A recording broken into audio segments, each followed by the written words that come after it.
And we've been working together, you've seen over the last couple of months, and I know the questions you'll have these questions as how we're reinventing Michigan and some of the moves by the legislature. I feel we're making good, positive moves. And we're going to kind of skip over the a little more of my portion. We're going to get over to Johnny Burke, and we're going to turn it over to the questions for the governor. But again, I want to thank everyone for being here. I know everybody's not here on favorable ground. Some things that you like and some things that you don't. Again, I do ask that it is respectful, everything that we do tonight, and that you do all have a safe trip home when we leave. But I'm very proud to serve the 84th District. I'm very proud to be your state representative, whether it's 2 years, 4 years, or 6 years. I will do everything in my power to make good things happen for you and to bring jobs to the area. I want to let you know that my phone line is always open. I always have my cell phone with me. It was put out on thousands, tens of thousands of pieces of literature. So don't feel that you can't ever call me on my cell phone or you can't call at our office. We are always available. Now I'd like to turn it over. We're going to get right into our program. I would like to welcome again and turn the microphone over to Governor Rick Snyder. And thank you again, sir, for being here.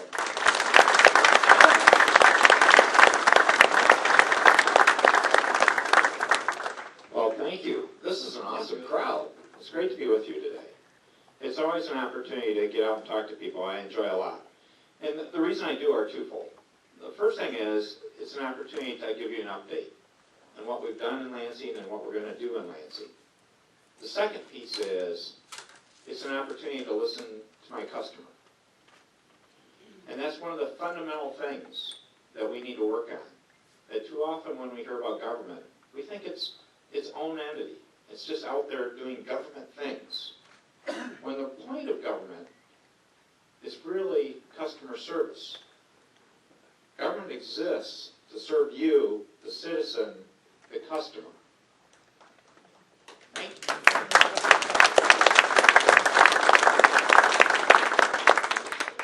And the challenge we have is, in this state, we have almost 10 million customers. And so a lot of us have different backgrounds, but the real question is how do we create an environment where we can all win together? Where it's not about winners and losers, but people winning together. And the context we had to start from is, in many respects, Michigan was a broken place in terms of the government we've had, in terms of our economy. That the way I operate, the way I view the perspective, and hopefully you've seen that in Lansing, is I believe we're still in a crisis. The challenging part is Michigan has been in a crisis so long, we didn't act like it was a crisis anymore. And this is a time of urgency. And when I use the word crisis, it's not a crisis of panic. It's not a crisis of fear. It's a crisis of determination. It's a crisis to say, when you're at the bottom, don't mess around just trying to fix things. When you're at number 50 in many metrics, the goal should not be to get to number 47. The goal is to get back to top 10 or number 1, and to do that as quickly as possible and make that happen.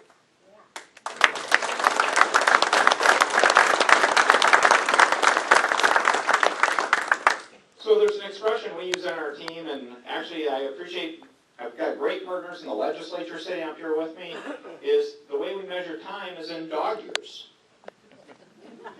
7 to 1. And our goal in the first 6 months was to get 4 years worth of work done. And we're not going to stop the dog year philosophy since we passed the 6-month mark. That is the attitude and approach. And it's worked out pretty well. The biggest criticism I've gotten is from our team, who have yelled at me because they say, we work in dog years and we only celebrate mosquito time. Well, there's so much to be done. And let me give you a quick review, because I really want to get to the Q&A. That's the part where I learn from you by having the dialogue. But to put it in a simple sense, coming into office, and with the state of the state, it was time to establish a benchmark of saying, here's what I said I was going to do on the campaign trail. Here are the reasons you hired me to be governor. And you hired me to do the things I said on the campaign trail, and that's what we're trying to execute. Very simple. No second agenda, no other agendas, simply do what I said I was going to do. And we've been on that path. So January was about establishing the roadmap and a dashboard to say, here are metrics I expect to be measured on for every year I'm your governor, in a very transparent fashion. You can go look on the web, here are the measures, here are the metrics, and grade us. That's not traditional politics. And it was about economic development. Because the key things in terms of the reinvention of Michigan, number one is the need for more and better jobs.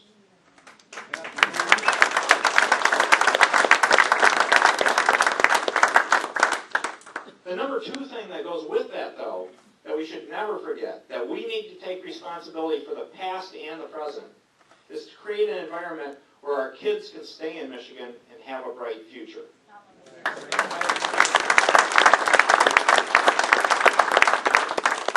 It's great to see some kids here. I don't know if it was on purpose. There's a really nice U of M shirt on one of them. Of course it was. In terms of looking at it, though, with those being the two overriding goals, the question is, how do you execute on that then? So there was a plan, and then there's action. And the actions we've taken started with economic development actions. And I'm proud to say the very first bill I signed was a bill on agriculture.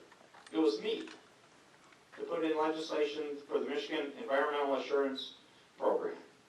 And that was a good starting point. And to tell you how much work has been done in the first 6 months, I'll give you a benchmark that I've done with these great partners, is in the time I've been in office, I've signed about 130 bills into law. That's roughly a bill every 2 days, or more often. And more important than the quantity is the quality of the legislation. It's not a numbers game. It's the major things that have taken place. So January was economic development, February was budget and tax, and those were very difficult decisions. Be right up front with you. On the tax front, we did major tax reform. And we took on some of the toughest issues known to man in terms of these issues. And one that I know is still a difficult one for many people, and I'm really upfront about talking about these, I'm happy to have a dialogue, is the issue about taxing retirement income. People wonder, why would you do that? Well, it goes back to those two principles I talked about. It wasn't just to do it for the sake of doing it.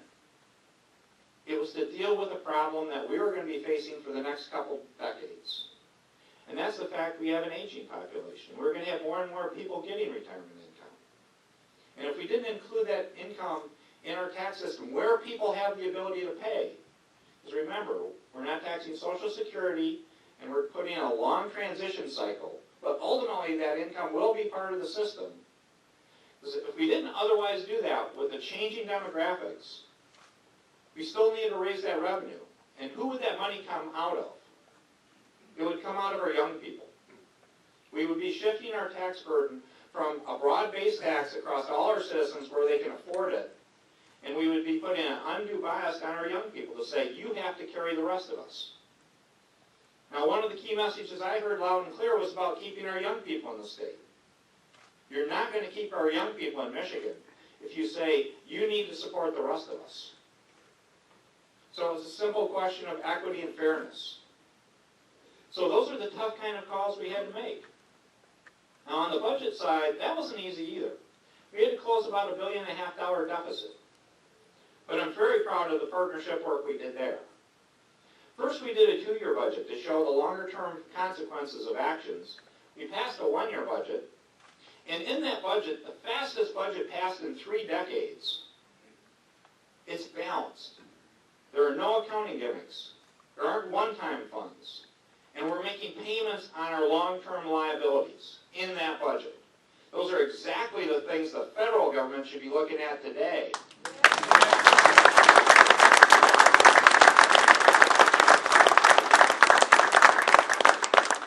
So I can say with pride, to the degree you see all the challenges in Washington, and you say, what should they do? Michigan is now a role model to say that's what they should be doing in Washington, is looking at the things we've done here.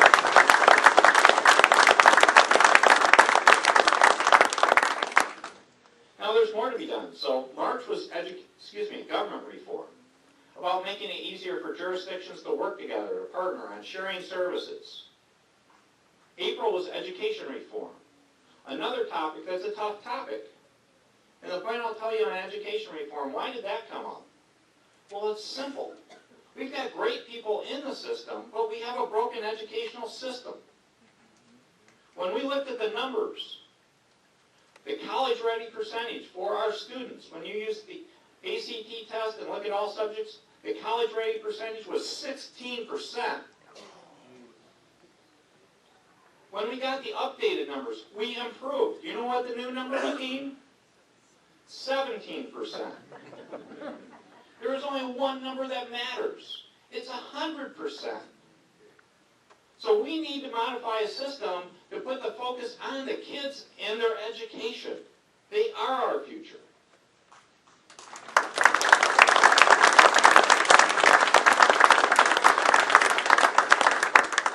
And then just to jump ahead, the fall is going to be active too. The 3 topics we're going to specifically go after in the fall for special messages, and we have even more than that going. But the major ones I'll be delivering is, in September, it's health and wellness. We need to take better care of our own health. Forget what's going on in Washington. There are a lot of issues there. There are things as Michiganders we can do right here to do a better job of taking care of ourselves and doing it at a lower cost. October is about infrastructure. Roads, bridges. We heard about ports, broadband, all those topics about how to do commerce globally, more successfully. And then November, it's going to be about talent. What people used to call workforce development, which I think is a tacky name. It's really about the talent. Our most valuable asset in the state is us. And we can do a better job of matching supply and demand.